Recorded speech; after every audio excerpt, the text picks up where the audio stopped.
Welcome into the Slobberknocker Sports Podcast. I'm your host, Dylan Leake, joined by Big Dog. We are here today to do a quick pregame preview of the national title where the number one Michigan Wolverines take on the Washington Huskies tonight in Houston, Texas at NRG Stadium.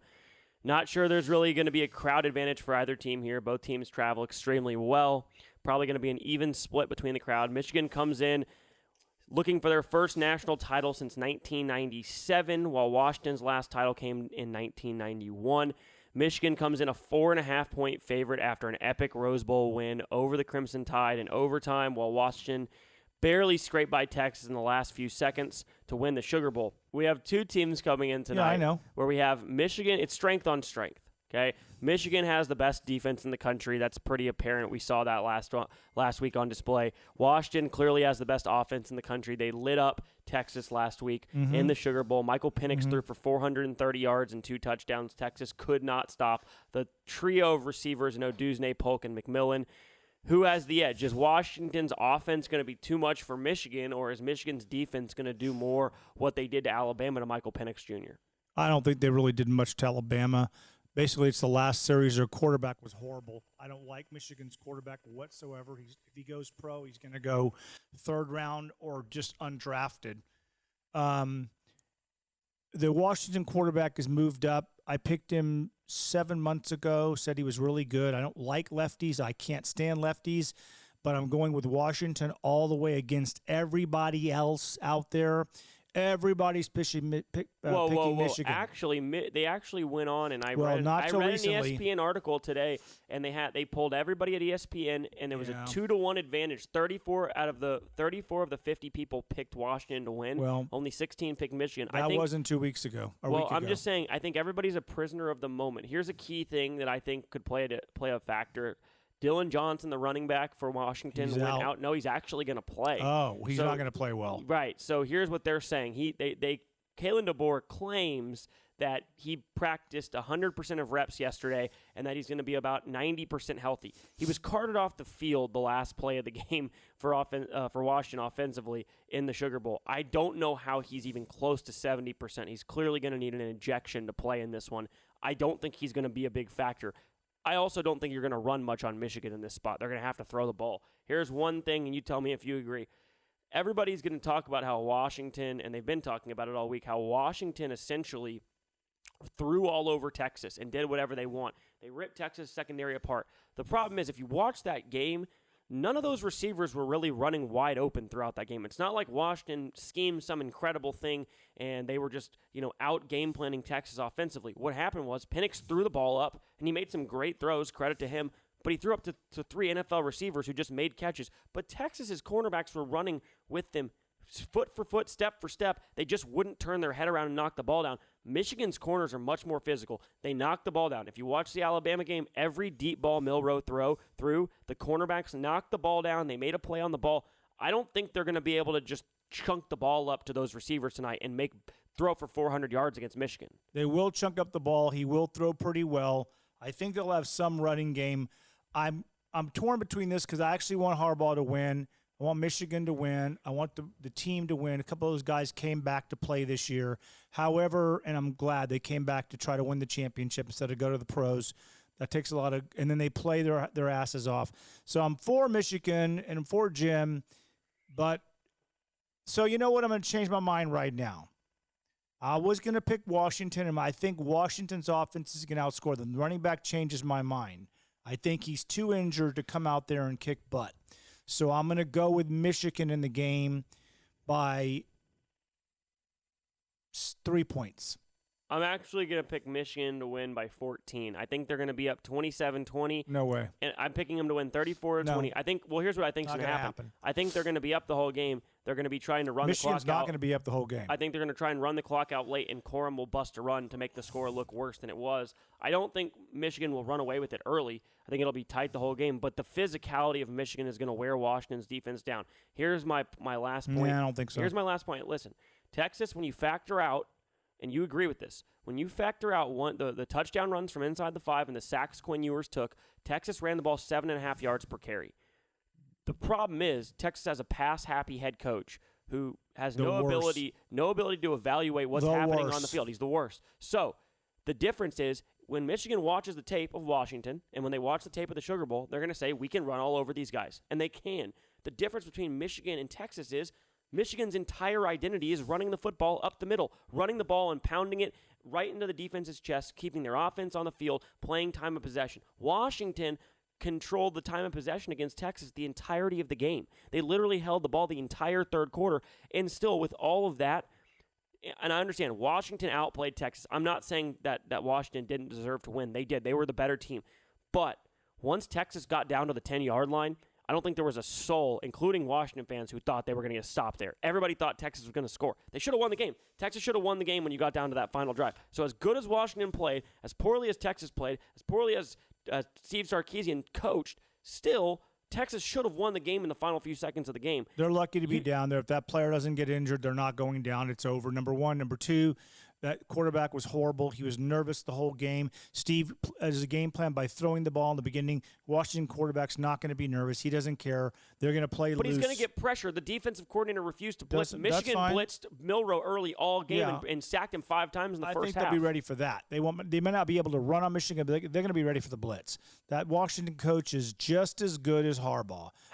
He's great. He's great. Harbaugh is a hard-headed guy. He is so hard-headed, and he has so much faith in that quarterback. And that quarterback from Michigan is not good. Sorry. Yeah, but he had the nerves of having to win a playoff game, and I think actually he's going to play better tonight. I don't think he was bad, but he wasn't good. Yeah. He definitely looked nervous. It's like they got the monkey off their back, so to speak, right? They couldn't win a playoff game. That was the narrative. They did that. So I think he's going to come out and play freely tonight. But real quick, how do you think if Michigan just turns around and hands the ball off, you really think Washington can stop them? Yeah, well, they're not going to stop them. They may have 125 yards, 115 yards. Oh, they're going to run for way more than that. No, let's say 150. But the bottom line is, if they run for 150 yards, that quarterback for Washington, they'll run him as well. They're going to run him. They're going to spread the receivers out, and they're going to run the quarterback more. He ran a little. He did run more than we thought he would. And he's going to start taking off on the pass. He's going to take off. They'll scheme some plays like that. They'll do short slant routes. They'll figure that part out. It's down to the running game of Washington without that guy.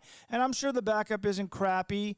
I'm sure the Washington but it's not like good. Yeah, but it's not like Washington ran the ball against Texas anyway. They don't run the ball that well Texas in general. screwed up that whole game plan. Michigan will learn from that. But Jim, it tends to be in his own game, his own mind, plans it his own way. He probably won't even pay attention to what Texas did, which is stupid. No, he will. He's going to watch that If you run film. the ball, Texas ran the ball the first 17 times, and out of 30, they would have won the game. So the bottom line is they totally screwed up. The game plan was screwed up, and our quarterback was horrible. Washington quarterback is good. So the bottom line is, here's how it comes down, in my opinion. Picks. If the Washington quarterback, who doesn't turn the ball over, doesn't throw any picks early, they're going to win. If he throws 1 or 2 picks early, one especially, let's just say 1, then I think Michigan's going to win the game. Comes down to picks, and I'll say this, in those games it comes down to a special teams play. Yeah, but if somebody fumbles the ball on a punt or a blocked kick, that will turn it around. Just like last night in Buffalo. Just like that. Yeah, but you have to also think. The kick return is what turned that game around. Without that, Buffalo's not back in that game, and into sentence. Yeah, but you have to also think, number one, Michigan completely lost special teams in terms of the first game against Alabama. They still found a way to win the game. They were horrible on special teams, number one.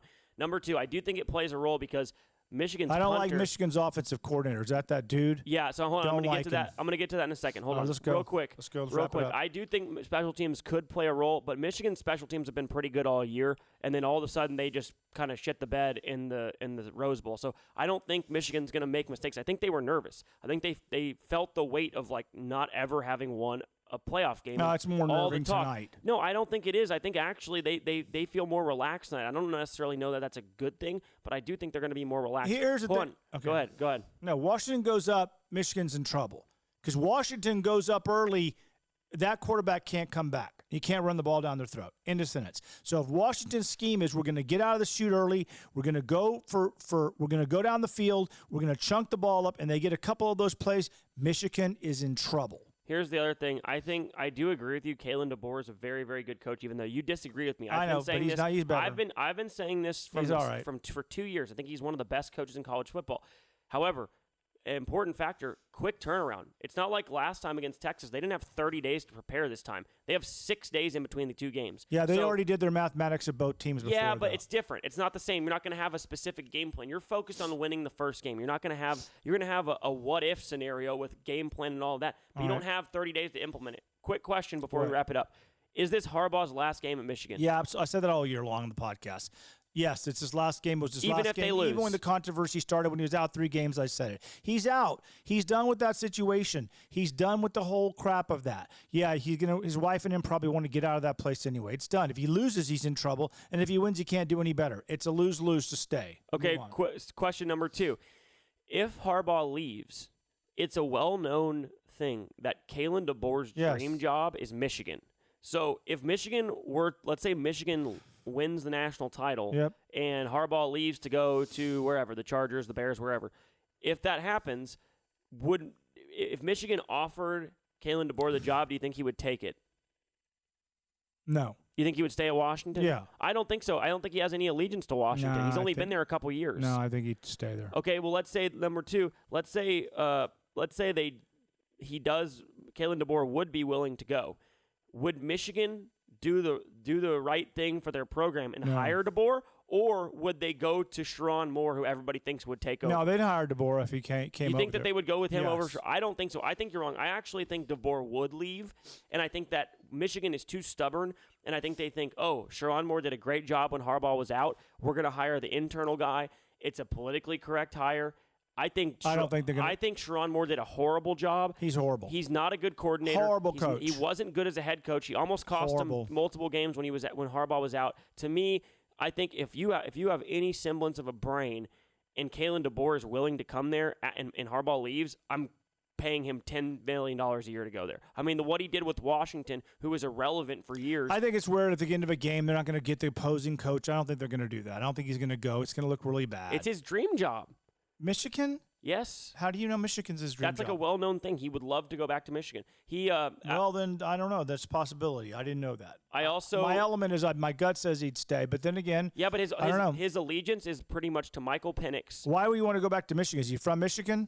I think he coached there. I think he was a grad assistant there. Well, then maybe I believe so. Then I didn't know that.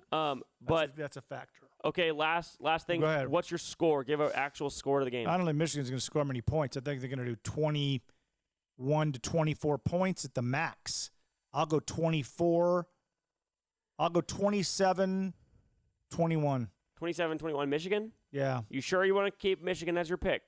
You picked Washington the whole time. You're going to switch to Michigan in the last second. Washington 32-21. Wait, so now hold on. You said Washington at the start 10 minutes ago. I'm changing it.